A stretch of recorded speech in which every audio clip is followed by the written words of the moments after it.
हैदराबाद जे इलाइक़े कासमाबाद में 35 ॾींहं अॻु मुबैना तौर खंबे गुम कयल डिग्री कॉलेज जे शागिर्द मेहरान मीराणी जी बाज़ियाबी लाइ सियासी समाज जे अॻुवाननि ऐं वारसनि पारां ॿिए ॾींहुं बि 72 कलाकनि वारी बुख हड़ताल हैदराबाद प्रेस क्लब साम्हूं जारी रही।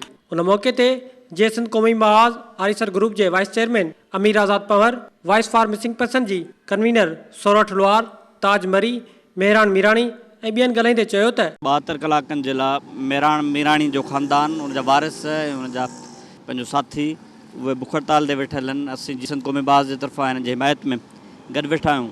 ऐं सम्झां थो त गुज़िरियल केतिरे ई अरसे खां सिंध में हिकिड़ो लाक़ानूनियत जो ऐं जबरी गुमशुदगियुनि जो हिकिड़ो सिलसिलो हलंदड़ आहे जंहिंखे केरु रोकण जे लाइ तयारु कोन्हनि के। मेहरान मीराणी जेको 18-20 सालनि जो शागिर्द आहे, जेको मुसलसल 2 महीननि खां गुम आहे, असां उनजी बाज़ाब्ता उनजी बाज़ियाबी चाहियूं था। ऐं सिंध में अंदरि जेके बि खंबे गुम कयल क़ौमी कारकुन आहिनि, असां चाहियूं था त अगरि according to law, according to constitution अगरि उन्हनि ते को ॾोह साबित थिए थो त अदालतूं आहिनि, आइन आहिनि, उन्हनि खे अदालतुनि में आणियो, उन्हनि खे सज़ा ॾियो। मेहरान नौजवान आहे, उन नौजवान खे खंबे खणण जो कहिड़ो हक़ आहे? उनखे जेको आहे सो तव्हां ईअं जेकॾहिं नौजवाननि खे खंबे खणंदव त छा था मैसेज ॾियो असांजे समाज खे, असांजे माण्हुनि खे, त पोइ माण्हू बि जेका आहे उहे गैर कानूनी क़दम खणनि जा।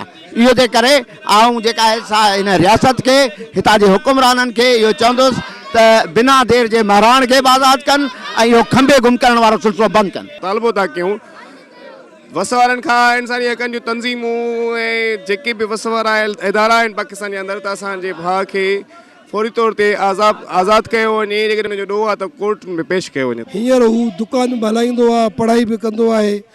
सो बराए महिरबानी ऐं गवर्नमेंट ऑफ पाकिस्तान खे वरी अर्ज़ु थो कयां असांजी मदद कनि प्लीज़, बराए महिरबानी।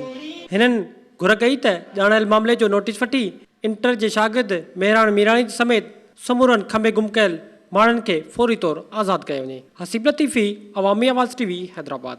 विज़िट कयो अवामी आवाज़ मीडिया ग्रुप जी वेबसाइट awamiawaz.pk।